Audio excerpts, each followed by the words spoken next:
negotiated document. Millennium Development Goals was far less so. It's 8 goals with 48 indicators.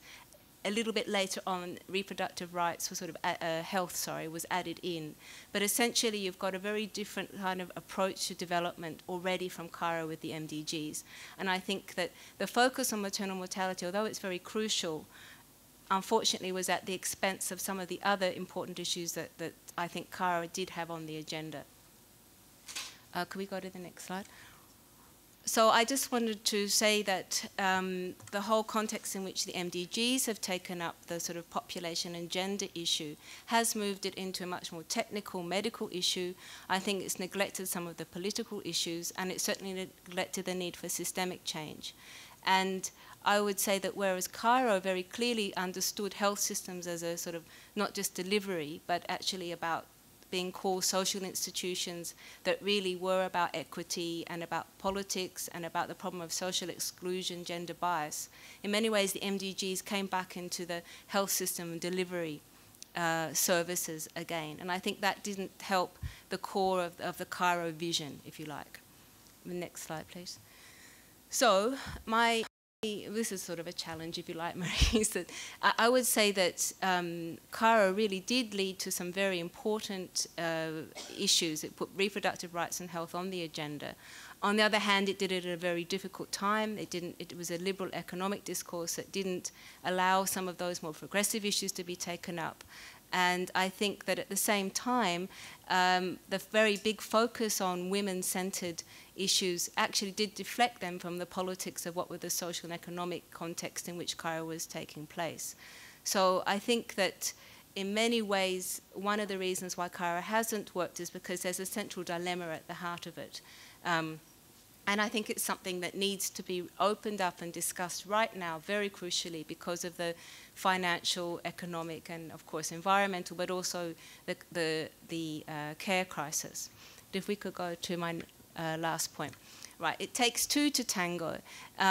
You could probably add others in there too, but let's talk about it being the fact that we have now, as you saw on the last slide of me, HIV and AIDS, very much an accepted part of this is where the money should go. Private money, millions of dollars have been thrown at that particular issue. Now, the point there is that HIV and AIDS does recognize male sexuality and males' reproductive responsibility for children.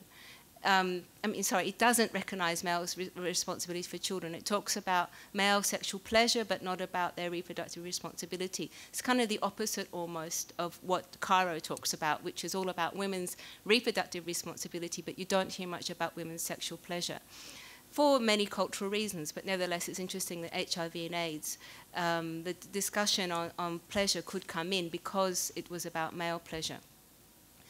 At the same time, reproductive rights and health in many ways is not just a women's issue.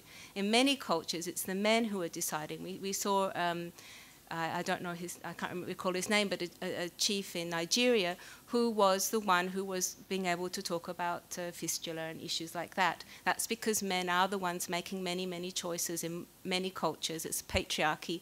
And those are the people, I think, men are the people that need to take up their responsibilities and not just see reproductive right as concerning female bodies and women's rights only. And I think that's something that has been really missed in the debates between HIV and AIDS and reproductive rights and health. There's a really important agenda there that I've been involved in different times trying to talk across those issues. If those of you who read the journal I edit can see, I've made some attempts to talk about sexuality and development, sexual rights and reproductive health, getting the different groups of people to talk together. It's very, very hard, and I'm not sure why that is. And I mean, that's one of the questions I would really like to ask us to discuss. But I think, given that all that funding is going to HIV and AIDS, it really is an important issue in context of international development funding and international development policy. And I think it really is, we'll go to the next slide, please, about where are the men, in the sense that it is quite ironic that the reproductive health and population lobby I don't think, but you can come back at me if I'm wrong on this, talk about men's responsibility for fathering children and see them as the providers of children, and often they're legally owning the children. So you have to try to reconstruct parenthood so that women have their rights over their own children. In many contexts, that just isn't possible.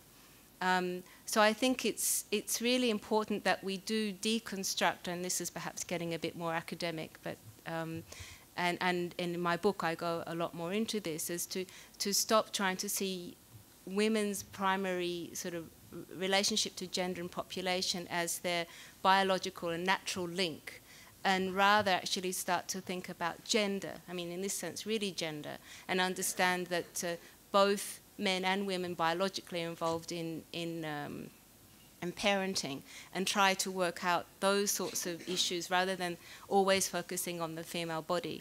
And I should say, in many ways, we have been with HIV and AIDS focusing on the pleasure side of it, but also maybe talking about, and of course there's all the danger and pleasure side of it, but also there think a little bit about women's pleasure in also having choices about their sexual rights, not only about whether or not they have children.